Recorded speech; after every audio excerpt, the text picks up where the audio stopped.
Okay, this is Clyde here, the snack attack. Look at this pretty little young thing here. Terry King is in the studio today, the snack attack studio. And boy, she's got lots of stuff to talk about, lots of stories from back in the day when we all started watching poker. Welcome to the studio, buddy. Thank you. Thanks for having me. You used to deal poker, correct? That's how you got into this?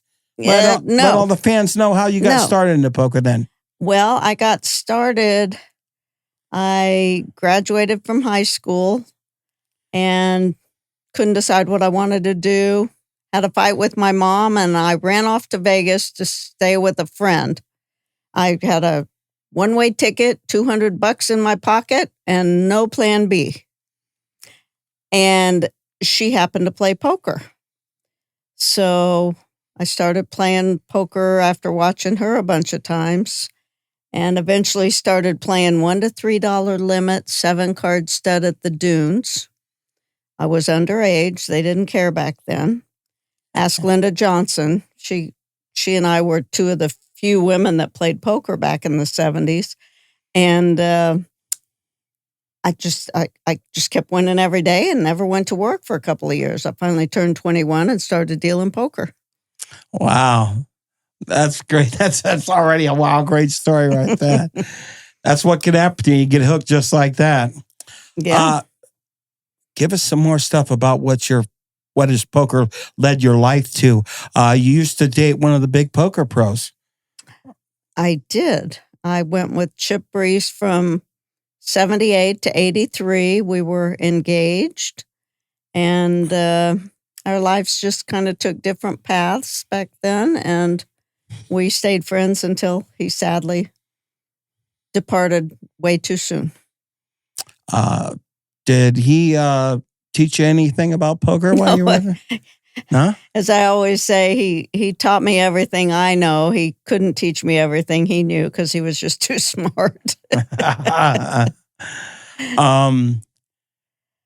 You got a lot of things going for you, right? Didn't you tell me something about, was there like a book or something? Well, yes and no. I was working on a book because so many people told me I should write one. And I had a writer that worked on it for 2 years and he would come to my house and stay at my house. He even brought his daughter one time. He lives back east and worked on it for 2 years, assured me I would have the final say when we came to editing. And 5 minutes into the editing, I said, no, I don't want that in there. He yelled and screamed at me, I've had it with you. That's it. I've helped you all I can. I'm done. Take my name off of it. You keep it. Well, other than the opening paragraph, I didn't like much of what he had written anyway. So, and I've just had too many things going on in my life the last year or two to worry about working on it, but I will. Wow. You got a lot of stories, though, about poker. And if you would share some of them out there, listen, you got Chip Reese stories. You got some, the young guy that was really good. I'm brain dead right this minute. Stewie, you got, yeah, tell the whole the fans out there a couple of good stories. Stewie came to Vegas. He would win all this money back east playing gin rummy. And then he would come to Vegas and blow it all in the pit. And he eventually came into the poker room and Chip kind of hooked up with him and started trying to teach him how to play poker a little bit and taught him how to play blackjack, of course, with Stewie's mind, quickest mind I'll ever know. So because Stewie was such a live one in the pit, he was able to get them into the pit to play. Chip was barred all over town. He couldn't play blackjack. The first time Chip took over the poker room at the Dunes and was managing it just to make sure they had a big game to play. Mm-hmm. And I was working at Silver City, where I worked for 4 years after I turned 21. And he asked me if I would come in and start playing to hold games together for him. $5 and $10 7-card stud was a huge game to me at the time. I had never played higher than 1 to 3. And so I was going in and playing some poker, and he called me one night. He said, "Do you know how to play blackjack?" I said, "Well, yeah." I thought I did. He said, "Well, Stewie owes $70,000 to some unsavory characters, and we're going to Reno and Tahoe to try to win his money back." So we went for 3 or 4 straight days. We didn't sleep, and we got Stewie's money back. Wow. You won that much in blackjack? Was Stewie playing too? Yeah. Oh, my God. Stewie had such a bad temper, though. Stewie lost and got barred. We won and got comped. Oh, God. Chip's sister went with us, and she would sit with Stewie. And anyway, so that was sort of our first date. Then after that, he told me he had to go to a friend's pool party, and I went with him, and then we just kind of started going together. We were together 5 years. Never had a fight, never had a crossword in 5 years. Wow. Wow.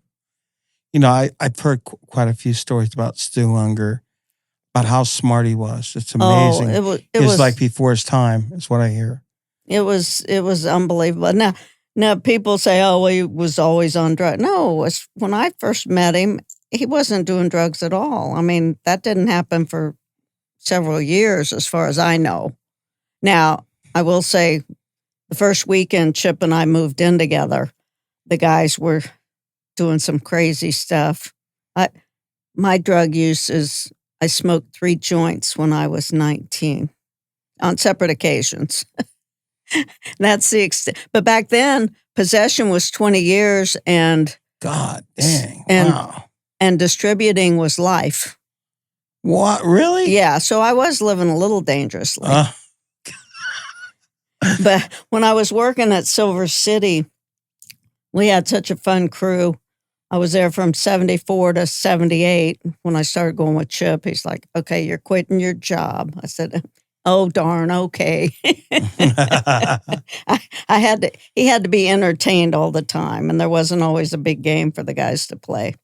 So, but when I was working at Silver City, some guys started coming in and playing, and they were nice guys. We'd hang out. We'd go next door to the pepper mill, or, hang out and talk when the game broke, whatever. And turned out there were 3 brothers, Vince and John. And then their other brother, Tony, would come in occasionally and sit behind one of the big players that was being staked in the game. And a 3 and 6,000 stud game. 3 and 6,000 Raz was the first game I ever dealt. I was a break-in dealer. Wow. And my boss said, "Go sit down and deal that game." Okay. Wow. So these guys were always nice. And a few months later, people were like, "Yeah, they're big mobsters from Chicago." We're like, "Oh, stop it. They are not." Yeah, it was the Spilatro brothers. If you saw the movie Casino, okay, the Joe Pesci character, that was Tony. Really? Yeah. That's what that movie was made from, them guys? Yes. Oh, my God. I've watched Casino many times. And I didn't know Lefty, who worked at the Stardust. He ran the sports book at the Stardust. He couldn't keep his gaming license, so they made him entertainment director.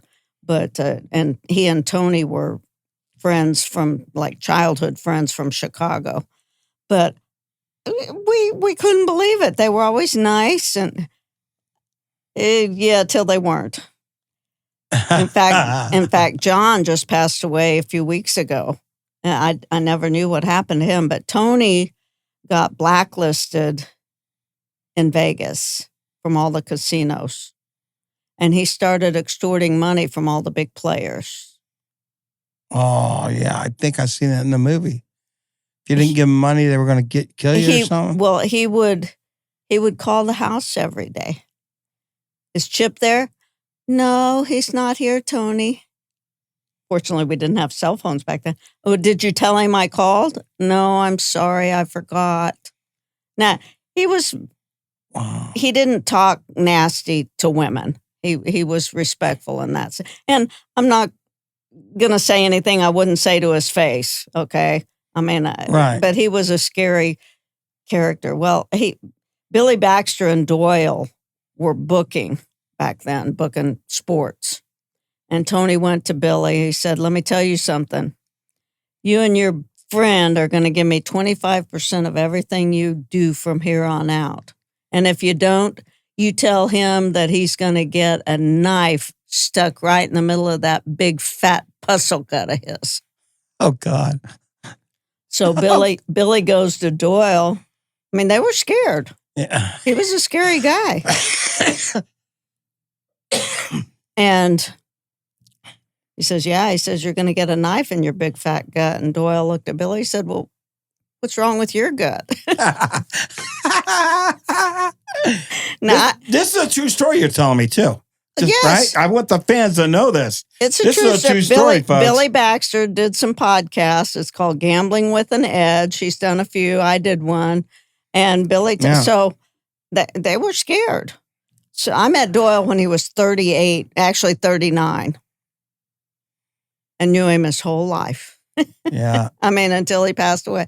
And because he and Chip became, really good friends. But so they went to Benny Binion. They said, Benny, Tony's threatening us. And Benny said, well, arrange a sit down. So they go back and Billy's words were, Tony said, oh, you got that sucker involved. Oh, wow. He says, all right, I'll come. So Billy says that Benny handled it the only possible way that would have worked. He didn't come out and say, now you listen here, you're going to do this or you're going to do. He said, is there any way you can see fit to give these boys a pass? Tony said, well, I guess so for you. I'll do it. Wow, really? Now, the story always was something along the lines. Tony said Benny had too many cowboys and security guards. And Benny said Tony had too many brothers. So they pretty much left each other alone. But yeah, it was scary. We almost moved into the dunes. So they actually met and talked about it. Yes. With Doyle and Bobby? Billy Baxter. Billy Baxter? Yes. And they all sitting there saying, to give these guys a break? Yes. So they didn't have to end up giving this guy nothing, huh? Right. Wow. Right. What a story. Yeah. It was scary. We almost moved into the dunes at this time. Chip had a 2-bedroom suite, and we almost moved into it. We knew Tony couldn't come in the building, but we had a dog, and we wouldn't give him up. You beat my question. You actually beat me. I was going to say, so what happened with the Chip thing with them? Well, eventually, Chip got the pass too, other than. Well, yeah, he just refused to pay, and eventually, Tony started getting so much heat from Chicago for, doing. No, people say that Vegas was much better when the mob ran it. Well, I don't know if that's true, but there wasn't much crime. But Tony was the first mobster that ever started messing with locals. A funny story. I was married from 76 to 75 to 77-ish. And actually till 78. I had given my then husband $200 to buy me into the tournament at Binion's Horseshoe, the World Series of Poker. The ladies' event was a $200 buy-in 7-card stud tournament. Well, he blew the money. Your husband did? Yes. I was dealing at Silver City and dealing a shift at the World Series, the only time I ever dealt it. Okay. So he borrowed $100 from Jimmy Casella's son, Peter. Jimmy Casella was probably the worst abusive player in history. And then he sold 25% of me to Chip and Danny, and he sold 25% of me to Vince James, who was Tony Spilatro's brother. Wow. But it got down to heads up between Starla Brody and myself, Starla Thompson Brody.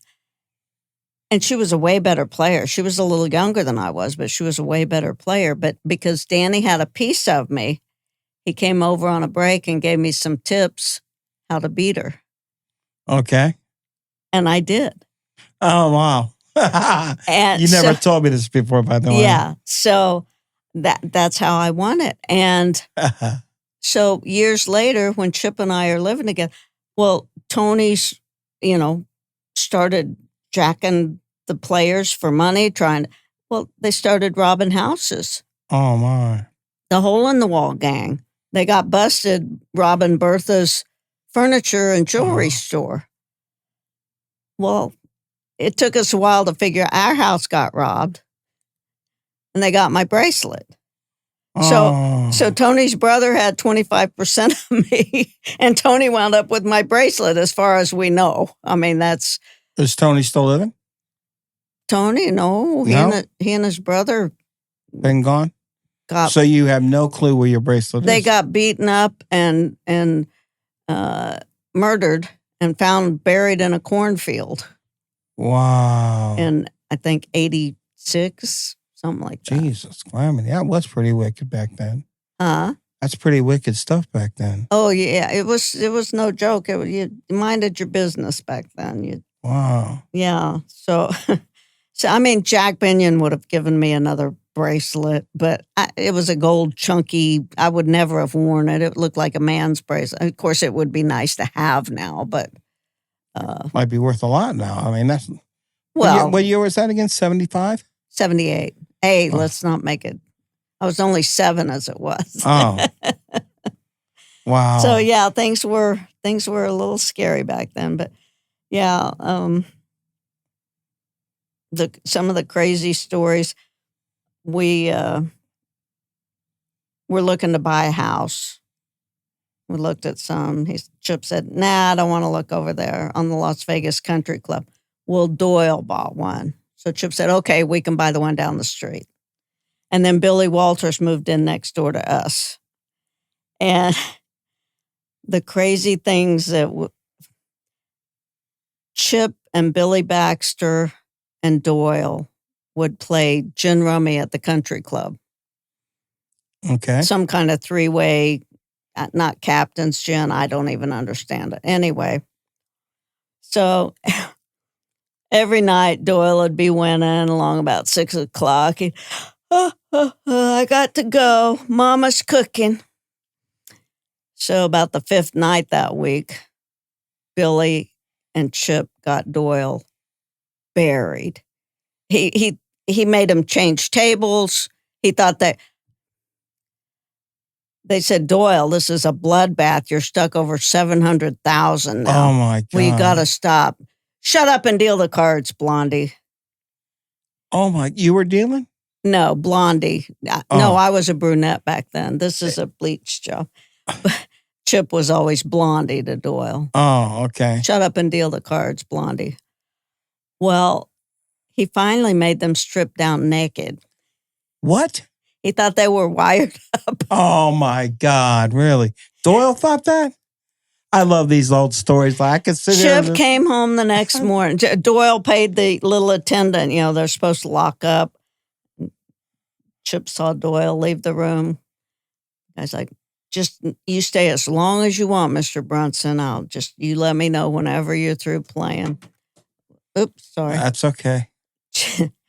Chip said, "What's the matter, Doyle? Mama's not cooking?" "Mama's out of town. Deal the cards." So he was so mad at him. He made him bet it back at him in football. And he didn't talk to him for months, but eventually they became, great friends. And Terry, that's amazing. Chip came home that morning, literally tears pouring. He's like, "You're never going to believe this." He said, "You can't believe what Doyle made us do." And Billy's like, "Well, he's too big to fight him, and he's not going to pay us if we don't." Wow. Wow. Yeah. So It was. Back then, $700,000. Come on. That's a lot of money to be It's a lot of money today. To be playing. What game was that again? That's not even real Gin. poker. Oh, okay. They're playing gin. Wow. Some kind of What were they betting a game to get 700,000? Well, I'm sure Doyle kept kicking it up, whatever it was. That's how they do in blackjack nowadays. You could lose if you're playing blackjack. Okay, you're betting just say $5. You lose 4 in a row. Now you go up. Now you're betting 20. Okay, you lose 4 in a row. All right, now look what you're down. Now you're betting 100. You win that one. You've lost 9, but you won 1 out of 10. Now you're back to even. Yeah, except that's what a lot of them do. Except most tables have a maximum, so I know, but that's what most of them do. Well, that's a stupid system. I know, but I agree. Anyway, yeah, it was some crazy. We went to the first Irish poker tournament. Okay, group of us. Terry Rogers had come over and played. In fact, he was laying odds on Stewie. It was the first time Stewie ever played No Limit Hold'em. He sat up the night before and read Doyle's book. Stewie did? Yeah. When you mean when he just made the book? In 80, he won it in 76 and 77, I think he won. No, Doyle won those. Yeah, that's what I mean. So no, is that when he wrote the book after he won? I think, yeah. And around that time. But Stewie played, I think his first main event was 80. Never played before, read Doyle's chapter the night before, and beat Doyle heads up. Wow. Yeah. But Terry Rogers was there. He was a bookmaker from Ireland. And he was, he was laying odds on everybody. Stewie was 100 to 1. But as each day progressed, the odds went lower and lower. He said, and Doyle even said he had never seen anybody that got better almost by the minute. Stewie was that sharp. People have no idea how scary sharp he was. Yeah, he was he was very abusive to dealers. He was horrible. He was also a very good tipper, which doesn't excuse it, but at least some of them were abusive and didn't tip at all. At least he was really George, but he yeah, he won it. And then the second year, he won it again in 81. He beat Perry Green heads up, who I've known Perry since I was with Chip. Chip and Doyle used to have a fat man's junket. To qualify, you had to be a millionaire at least, be at least 50 pounds overweight, and play poker. Oh, my. And they would have this group go to La Costa and play poker all night and diet and try to be healthy. Well, Perry was one of those guys. So was Ken Smith. I don't know if you've seen the guy with the big top hat. Yeah, he was a chess master, some kind of FIDE. I don't know, FIDE master. Okay. One move is named after him even, but they would bet on whether he could make it up the stairs to lunch. Wow, they bet on anything. They would bet on anything. But anyway, so Terry Rogers, he eventually, I think they actually arrested him for like a day for booking, and he had to stop. But yeah, the odds on Stewie went down considerably. But so he had an Irish poker tournament in Dublin in 82, I believe. And we went over for that. And I just wanted to play tourist. And I didn't play anything. I just, went and saw the sights. And then from there, we went to Paris, where the French billionaires lived. There was a guy named Francis and Gilbert Gross. Sadly, they've both passed away. They used to come to Vegas and play at the Dunes, and they were really bad players, and they went off in the pits. And anyway, they owned all the advertising agencies in France, and they owned all the Burger Kings in France. So I finally got Chip to go out on the town one night in Paris, and we went to Francis's Burger King. Oh, wow. He did eat unhealthy. Burger King. that was our big night out in Paris. So yeah, but it was fun. So they played the guys, and we went to Rome. Anyway, so the guys had eaten so much food after being in France and Italy. They just wanted to come home. Doyle said, "Oh, we just want to go home, Shorty." Doyle always called me Shorty. But I know Louise will never let me. Well, Louise and I had already been talking, and we said, maybe they'll go on home and we can stay. So we stayed on a total of, I think, 4 weeks. And just, I'm so glad I did, because especially when I could live it up and do it right back then, Yeah. I did go back one other time with Susan Walters, Billy's wife, but, I'll probably never go again, but it was fabulous. I'm glad I got to see the sights. I just love all these fabulous stories. That's one of the reasons I invited you to come on my podcast. I hope you're having a good time so far. Oh, yeah. Well, you know me, I can talk forever. Well, hey, that's okay with me. That's what I got you on here for. I know I haven't said much. I don't have many stories about Chip because I never knew Chip well at all. Doyle, about 4 or 5 months before he died, I got the deal to Doyle once at the Aria. Elia Lesra talked him into coming over playing, and Doyle always liked to play over at the Bellagio. Mm-hmm. So he talked him into it one time, and I was like wowed at how smart. Oh, my God, he was. What's funny is I had gone back to Oklahoma for 8 years to take care of my mom. And when she passed away, I came back out here. Well, then the pandemic hit. And so I really wasn't doing anything. But I know at that time, Pam Brunson was having trouble. They had round-the-clock care for her mom, she was able to get up and around, but, she needed a lot of help.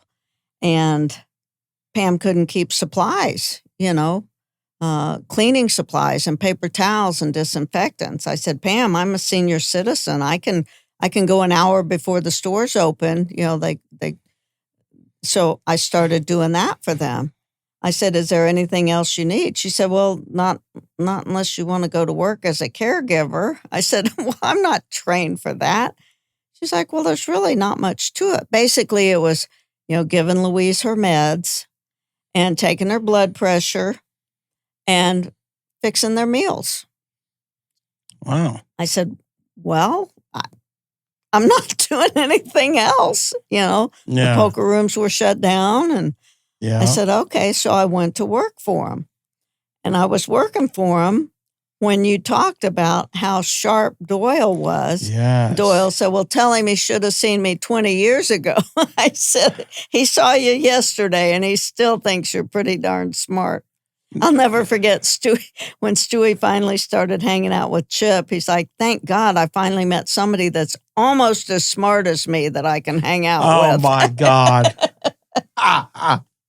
Stephanie is Stewie's daughter, Stewie and Madeline's daughter, and we laugh about that a lot. When Stewie first came out here and decided to move here, he had a girlfriend back home. Well, they had split up, but he kept talking about her. Madeline this, Madeline that. I said, I have got to meet this woman. Yeah. And we're friends now. Well, we all went to dinner. We went out to lunch a couple times together. Yeah, and she and I are still in touch. We all just hung out at the World Series. In fact, we went to Jack Binion's Steakhouse. And Stephanie and I meet Jack Binion for lunch once in a while. And you talk about sharp as a tack at 87. It's amazing. 87, I think. I sent him a picture. I said, your nephew posted this. He said, it's you and Teddy. He said, no, that's Teddy and my sister Brenda. And he's on a horse named Sam Bass, and she's on a horse named Tigers. I said, I'm betting on you. He doesn't forget anything. He goes deep sea fishing with Brian Ballsbaugh. At this age? Huh? He does it now? Yes. Oh, wow. Brian Ballsbaugh is, I I think it's called Poker Royalty. He manages poker players. He's got all the big guys in his stable. Doyle was one of them.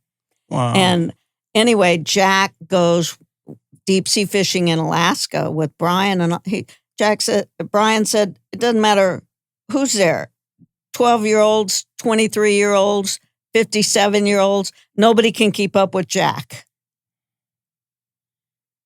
Wow. He's just he still skis. Wow. He used to helicopter ski in the Alps, where they drop you off at the top of the mountain and then pick you up at the bottom. And he used to take us skiing at Vail, and we would see him in the morning at 5:00 for breakfast. How old is he again? 87. Oh my God. He doesn't helicopter ski anymore, but we'd see him at breakfast, and then we wouldn't see him again until late that night because he was always up at the top of the mountain. He met some friends of his. They owned Gorsuch Ski Shop. They were both Olympic skiers. Jack came in, and he's such a down-to-earth, folksy kind of guy. And he came in, he's like, well, my pole's pretty bent. They're like, well, they figured he had no money. We're sorry, Mr. Binion, but, I don't think we can fix it. You're going to have to get a new pole. They felt so bad for him. Oh, wow. So, yeah, he's pretty amazing. I think I hadn't seen him in many years, and then I wound up seeing him somewhere, and he found my email somewhere and emailed me and said, do you want to meet Doyle and I for lunch? And I'm like, well, yeah. So I think because there's so few of us left from back in the day, of course, I was so young when I got to town, but there's hardly any of us old school people left. Sometimes some of them old school players play at where I work the Aria. And I get a kick out of it. I do, because if you think about how poker got started, these are the guys that started the poker boom. Mm-hmm. Not just Doyle. They all played with Doyle. But, Bobby Baldwin, he comes to play sometimes. Mm-hmm. The other older guy that's the main event champion that used to run one of the casinos. Oh, shit. I hate it when I can't remember names. See his face. But he loves to come to the Aria and play the Big O. He loves to come and play the Big O when we have it going. I'm trying to think. I'm trying to think of his name. I can see his face, and I'm brain dead. I hate that when I get like that. I'm sure this happens when you get older, I guess. I'm sure I must. Yeah, he's a main event champion. Yeah, he's a main event champion. Not Tom McAvoy. No, I know Tom McAvoy pretty well too. A main event champion. Yeah. Bobby Baldwin is the other one. It's an older guy. Yeah. I don't know. I think he used to run a room out here in Vegas. Oh, not Jack. Not Jack. If you said his first name, it would hit me. But anyhow, he comes and plays in our room, and when he finds out that we have a Big O, it's right. Oh God, I hate it when I get like this and I can't. I can see his face. It's crazy. It'll come to me. I can't. But he plays in the room sometimes. I can't even think who that. And the other old man, plays in the big game at the Aria. The one that used to play with Doyle, Lyle Berman. Oh yeah, Lyle Berman still plays in the big games when we have him. Yeah. I don't know Lyle that well, but he's another smart guy.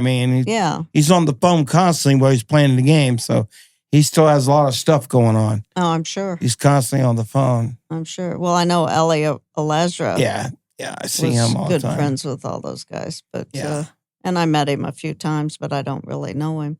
Yeah. What's the best Doyle Brunson story you can tell me right now? You got a lot of them, don't you? Some I can't tell. You can't tell? Okay. Some you can't tell. Oh, God. Wow. That must be I told the naked one. That's pretty good. Let's see here. I've got a few. Oh, cool. You got a few written down there. Beautiful. I did write a few things down. That sounds fantastic. Can't wait to hear. Puggy. I hear he was really rude to people too. Oh, he was horrible. God, man, I hear nothing but he would cuss you out and everything. He was the worst. Dealer. He was worse than the dealer. Worst.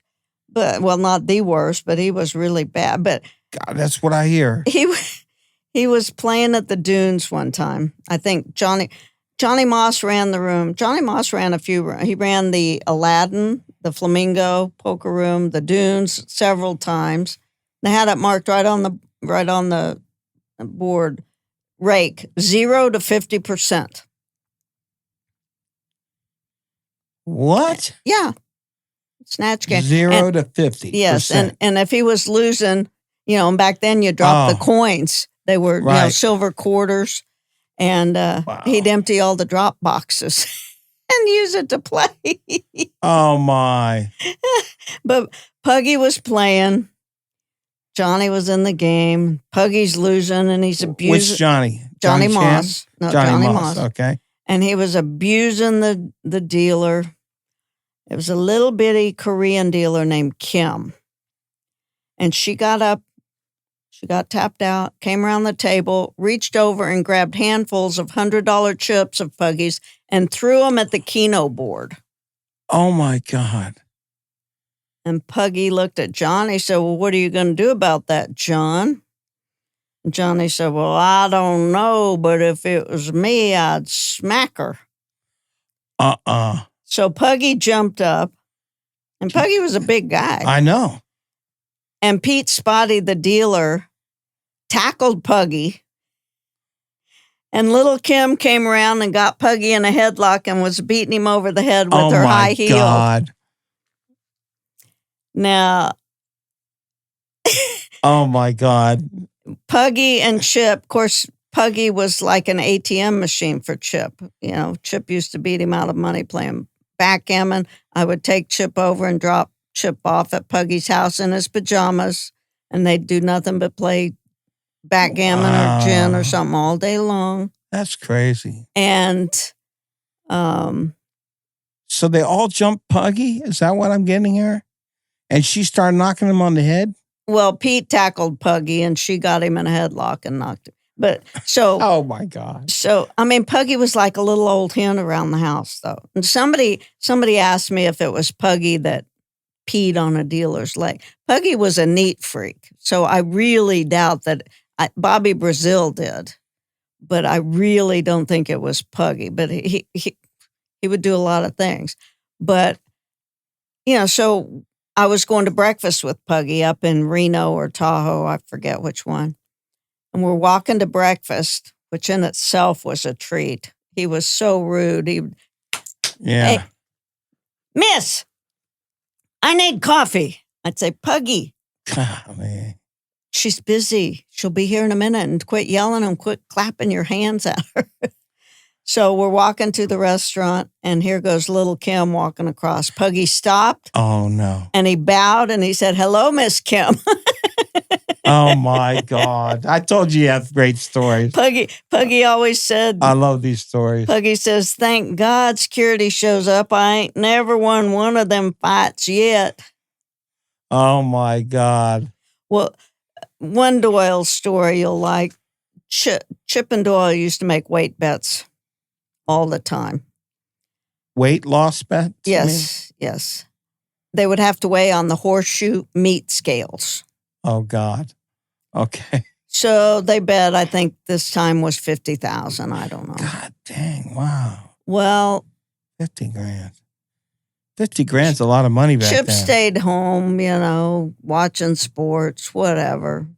Figured Doyle was doing the same thing. Well, no, Doyle was back east in Tennessee playing golf with Puggy every day and trying to eat healthy. And about 2 days before the bet was up, Doyle called Chip and said, well, buddy, I got 3 pounds to go, but I am really craving a cheeseburger. I'll let you save 5,000. Oh, God, no. And Chip looked at me. I said, well, obviously, you're not going to make it. 5,000's 5,000. You might as well take it. He said, okay. I mean, they trusted each other that much that they didn't have to weigh, Wow. Doyle said, if I've made it this far, I'm going to make it. Doyle's always talked great about Chip Reese. I think that's how the the Chip Reese thing happened at the World Series, right? Doyle said something about. Well, I don't know. Chip, the first year they had the $50,000 buy-in, Chip won it. I know, but when he died, didn't they name They named it after yeah. Chip. Yeah, his name's on the trophy. And Michael Mizrahi just won that one for the fourth time. I know. And then he won the main event. That's unbelievable. I'm so glad. So all the guys got together right then and there and said, we're inducting him in the Hall of Fame right now. Wow. Yeah. And they did. They made a special exemption. That is crazy. You know, years ago, I think it was right after Raymer won, they said there's never going to be another pro win the main event. That's what, because there's so many landmines and no other pros won it in all these years. And all of a sudden, Rocky wins it this year. Yeah. I mean, the other guys are all good players. Don't get me wrong. I mean, but back in the old days, they said, we doubt it because there's so many players to go through. Well, and people laugh and they go, yeah, back when they had 12 entry. And I get that. I understand. But there was no dead money back then. Everybody was a great player. Yeah. Pretty much. I mean, somebody just asked me a question. Talking about Sam Angel, the jeweler. They used to let him spread out all his jewelry at the Horseshoe and sell it. And one year I had a particularly good cash game tournament. It was half stud, half hold'em, and guys like Jack Strauss would sit down. And yeah, don't get me wrong, he was a great player, but no limit player. He couldn't play limit hold'em, and he couldn't play limit stud. So I won real good that series, and Chip saw me looking at a little watch. He's like, honey, go ahead and wrap that up. You earned it. I said, okay. I mean, yeah, we had one bankroll. I could have whatever I needed. It's not like I was going to take the money and hide it. When you talk about the betting 50,000 stuff like that, and that one game 700,000. Back then, that's like millions today. Yeah, the money. I mean, it's millions. It's unreal. People said, "How much money did he have?" I said, "I don't know. I never asked." Well, you know what? Wasn't my business. It was his. There was just always plenty. When I deal in the big Aria game, when it's the big game, I mean the big one, you can't hear a pin drop. You can't. You could feel the stress of the pressure because there's millions on the table. Mm-hmm. I mean, it still freaks me out the day that I'm from Little Lakemore, and here I am from Lakemore, Ohio, coming out here playing and dealing, and I'm dealing the biggest games that people sit down to play. Right. It still wows me. And I've done it many a times now, but yet I'm like wowed. You grew up with Sean Francis. Yeah, Sean Francis. We were in choir together. And his dad, Akron John, was quite a player back in the day.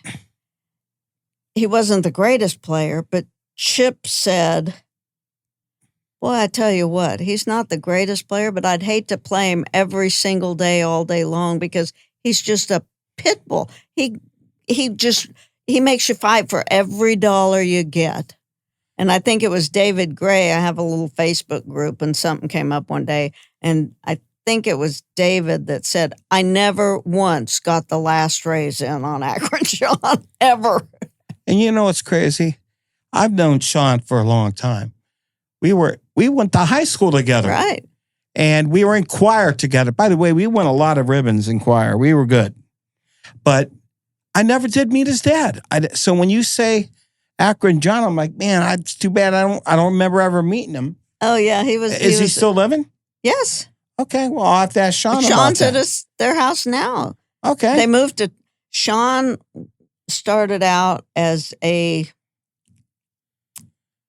What got him into poker? What got his dad into poker? I don't know, but I'm sure his dad got... And he played with them guys in the big games? Sean did? No, Sean never played. Not Sean, but his dad, I mean. Yeah. He played with them Well, guys? not those huge games. Okay. I think he mostly played, I want to say no limit hold'em. Okay. But Sean started working at the bicycle club. He wasn't a floor man. He was more of a runner, a light blue coat, they called him. And then eventually worked his way up to being a floor man. And he met his wife, Sue, there. Wow. I was there when they first met and fell in love and got married. And then when I moved on to Hollywood Park, I was a shift manager there from 94 to 99. And we finally got them, Sean and Sue, to come over. And he worked top section for 20 years, I think, something like that. He was there forever. Small world. Yeah. Why did he move back to Ohio or to Akron then? No, he didn't move back. They moved to Thailand, where Sue's from. Right. Okay. And I think Sean, because his parents are elderly now, so he stays with them several months out of the year and helps them, mow the lawn and do stuff like that. Now, this I'm not positive. He and I message each other sometimes, but I think Sue's in Thailand, and when they had that big earthquake a few months ago, he said she never even felt it, fortunately. Wow. But so I'm assuming she's there and he's in Ohio for now. Here's the question. I don't think I talk to you all the time. We go to lunch every now and then. Do you enjoy playing poker still? Do you still enjoying your 7-card stud or no? There is no 7-card stud. There is no stud? I was hosting a stud game at South Point. And this was maybe 2.5 years ago we started, something like that. And we got it going a couple of days a week, sometimes 3 days a week. Occasionally there were 2 games, $8 and $16 limit, and he agreed to have a 5% rake. And then my sister came to visit me at Christmas a year and a half ago. And I got her a room at South Point because she couldn't do the stairs at my house. And I went up to get her up for dinner, and she was dead. Oh, sorry to hear that. And yeah, it was really sad. And so just going back and forth to Oklahoma, clearing out her condo was an event in itself. And it took me several months. And then her cat bit me. And I don't know if you saw the picture. I've seen it. Somebody said it looked like somebody embedded a computer mouse under my skin. I've seen it. So I had to wait. So I finally went back into South Point to play. And the dealer said, "Oh, the rake's 10%. Wow. So I had anteed one time. I picked up my chips and I left. And I never heard from him before or since. So, wow. So there's no stud game. So I just started this week. I said, all right, I'm going to start playing a little no-limit hold'em. I think the rake's too strong to beat the small limit games. So I played at the Orleans. It's tough because I haven't. One of my dogs died while I was gone. Wow. So yeah, it's been an adventurous year. But so I can't leave my dog locked up. She's an 85-pound border collie mix, and I can leave her 4 or 5 hours, but then she'll bark or howl if I leave her longer than that. Well, if I leave the doggy door open, I can't let her do that to my neighbors. I wouldn't do that. So it's hard, I take her to doggy daycare sometimes, and I just don't get up early enough.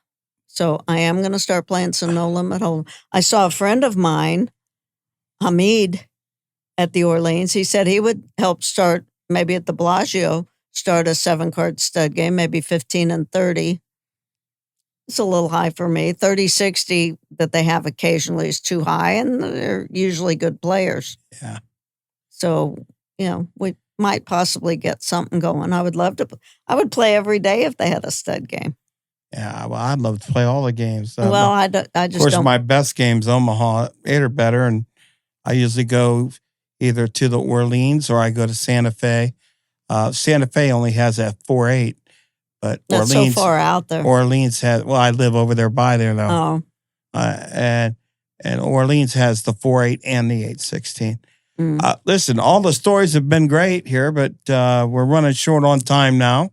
Okay. I've enjoyed them all, and I know you could tell a million more. You come prepared. You have a little list there with you. Well, listen, I want to thank everyone for watching. Thank you. I want to thank Terry King for coming by. Had a lot of great old-time stories. And maybe I can get her on another time and tell some more. Who knows? Once again, I want to thank everyone for watching. And may God bless all of you. And have a good day. Thank you.